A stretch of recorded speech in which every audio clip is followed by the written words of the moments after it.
name's Buzz. They call me Wannabe. Today we're going to ruffle some feathers and hopefully find a little bit of wisdom in this whole crazy world we call guitar tone.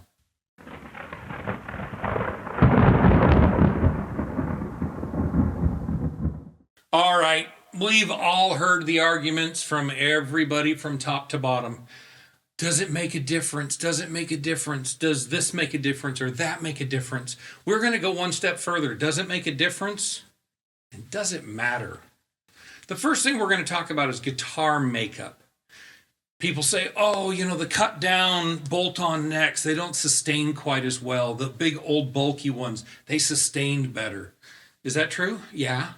Oh, no. The neck throughs, they're way more percussive because they maintain all that vibration. Is that true? Yeah. Oh, a Floyd Rose, they tend to not quite have as much sustain as a Tune-o-matic bridge. Is that true? Yeah. Well, it doesn't do this as much. Is that true? Yeah. Well, this body, a maple body is so much heavier than a this. Does it make a difference? Yeah. Does it matter? No. No, it doesn't matter. If we were Andy Timmons, if we were Eric Johnson, and we're in that kind of level, and we can fine-tune our tone, and that's the kind of tone we're looking for, first of all, and we can fine-tune it to be able to tell the little micro differences, it might matter. It might matter if it's a neck through. It might matter if it's a poplar body. It might matter, da-da-da-da-da. But the way we play and what we play and with the signal chain we play, no, it's not going to matter. It's never going to matter. All this talk about, oh, this wood does this, stop. It doesn't matter at the end of the day. It does make a difference. You sit there and you A-B them perfectly. You can tell. But no. We're going to be playing in some junk place that has terrible sound reinforcement. They're barely going to hear your notes on Saturday night, much less what wood you have. With the signal chain we use and as much digital effects as we have between this and our ears, no, you're not going to hear it. You're not going to know. We don't play songs and we don't play music that you could tell anyway. Next thing, strings. Oh, does it matter what strings you use? Oh, no, these strings do this and these strings do that. So let's take a peek here. Is it gonna matter if we take $150 Van Halen strings? Or if we take $7 Van Halen strings? Or if we take the Boomers? Or if we take my own Signature Series string? Or we take cryogenically frozen strings? Or pure nickel strings? Or the old touch-tone cryogenically frozen. Or we play strings made from avionic engineers. Does it matter? It does make a difference. Does that difference matter at the end of our signal chain? And are we going to hear those differences in our demo? Nope. Not going to matter. Find a string that feels comfortable with you. Find a string that lasts a long time, both in corrosion resistance and sound. Like a GHS Boomer. Boy, they're bright right at the hit, and then they die real fast. Somebody said that back in the day, George Lynch used to change strings every day on the guitars he was going to record with that day. That's a little crazy, but that's the way GHS Boomers were. Super bright. Man, if I want that super bright sound, I put those on. But it dies real fast. I say find something that lasts a long time, both tonally and who is beating up my phone? And corrosion resistance. Find something that you like and just stick with it. Again, you get a super bright string. That much change on your amp and it's gone. So, or you get a super dark string. That much presence. Boom, you're back to where you were. Picks. Do they make a difference? Yes. Does it matter? No. I have titanium picks over there. When they hit the strings, you can hear it, especially when you're on a clean tone.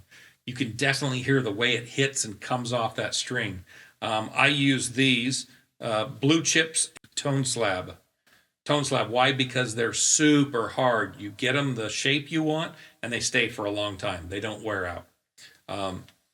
Does it make a difference? Yep. Does it matter? Nope. find a pick that's comfortable with you, that fits in your hand. I got giant hands, I got sausage fingers, so I can't play that little Jazz 3 stuff. I'm 6'5", 285. That kind of stuff just doesn't work for my hands. I've got to have a full-size pick. So I get a huge pick, and then I shape it to exactly what I want, and boom, that's what I use. Next, cables. Oh, the next move in tone is to make your own cables and make them the perfect length and for the wavelength of this and the oxygen-free, vacuumed out, blah, blah, blah. I'm going to tell you a quick little story. Back when I was playing a lot, I had a 4-cable method into my rig, and I had a stereo rig, and all of my rig stuff went straight into my console in the control room. And I decided I was going to go chase the tone of brand new cables. And so I bought a bunch of different cables. I bought it from this company and this company, and wow, this exclusive company out of Europe, and da-da-da-da-da. And I bought ends from cheap ends to way too expensive ends. And I started soldering them all up and trying to do as good a quality as I can. My first cable, I was using a good cable, but just a 25-foot cable from here to my input. And I made a 15-footer because I was always in this corner. I never moved much. And after I changed that, I went over to look at my sound in the control room, and I had to turn it down almost a full dB because it was louder. And then I changed one of the jumper cables in the back, which was a 15-footer, but it really only needed to be a little over 3 foot. So I made one exactly the right size and played with that and went, oh, I had to turn it down a full dB. And then again, I had another jumper in the back, made it a 4-footer because that's the perfect size. And boop, I had to turn it down again. And then I made the long one in the back, made it the right size, and had to turn it down again. Did it increase my output from the guitar to the control board? Yes, it did. Did it matter at all? Did it make the sound better? No. It made it louder. Didn't make it better. My tone didn't change at all. And I've got a pretty good ear, and I was really accustomed to my room, and it didn't make a difference. It just got louder. So you can go chase the world. You can go spend all your time. Again, the one that I found the best, because I did chase the world and spend all my time, Mogami 2425, Nutrix Golds. They tend to solder the best. They tend to go together the best. They tend to be the best ends against dingings, banging, things getting dropped on them. They last a long time. They don't corrode. So if you're going to chase, may want to just take some time and take my expertise and say, oh, Buzz said this, so the most bang for my buck. Now, I did have one that sounded a little better. They didn't go together real well, and they weren't real durable. Next, pickups. Pickups used to be a real problem. The pickups from China, you'd get a nice Chinese guitar that played well, but it sounded awful. They're muddy. They got no clarity. They hum a lot. They send extra noise. Those days are gone. Now the stuff we're getting from China sounds pretty good. Not the big noise where you can't get it to shut up. They're starting to make some pretty good stuff. The difference between a good quality pickup and a junk pickup used to be they were 20s down here and the good ones were 100. Now they're like 80 and 100. So does it matter if you go buy I bought that Firefly.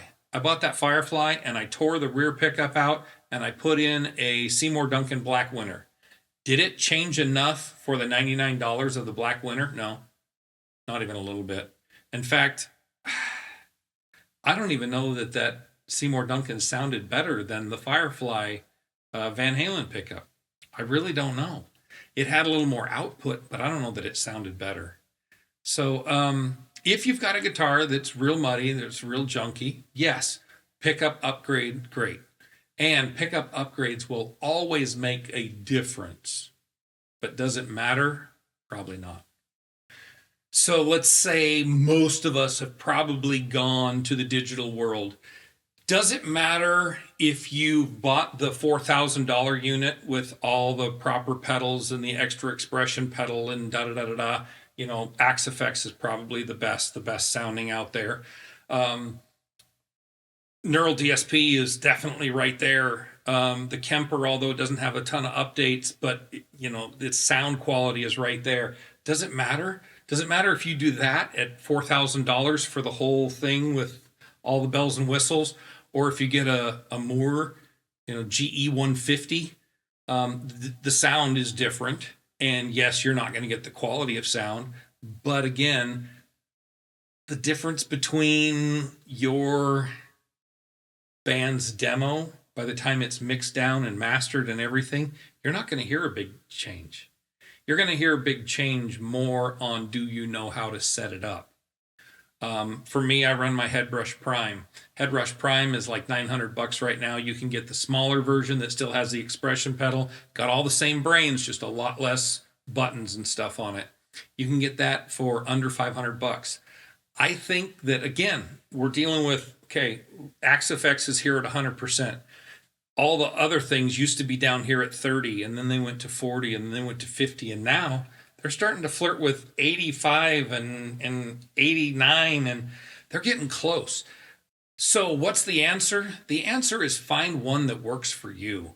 If you play in your home studio and you're always plugged into your computer, maybe don't get a floor unit. Maybe don't get a rack unit. Maybe play with plugins in your computer. Some of the plugins are getting so good that they're sounding so close to the top tier stuff, and they're fairly affordable. If you play out a lot, you probably don't want to bring a computer with you, so you may want something more in a floor mount. It is way more important to get the UI being the user interface, what you actually have to play with and adjust. To get the user interface you're comfortable with is more important than the sound or the brand or the whatever. Because if the user interface works for you, you can get a sound quick, you can plug in and play and be happy with your sound. That's worth a lot more than buying the one that everybody says you got to have and then being frustrated trying to find a sound. And again, if you can't find a sound in an amp and you don't know how to dial in a tone on just a plain tube amp, you will not get a good sound through all these digital units because there's too many knobs to play with. And if you don't know the frequency response you need to sit in that mix, then you're not going to be able to get it. If you can't get it in the amp, you're not going to get it in the interface. So, yeah. Way more important for the user interface than the whole system. Now, so yeah. And again, you can spend all your time chasing picks. You can spend all your time chasing strings. You can spend all your time and money chasing guitars.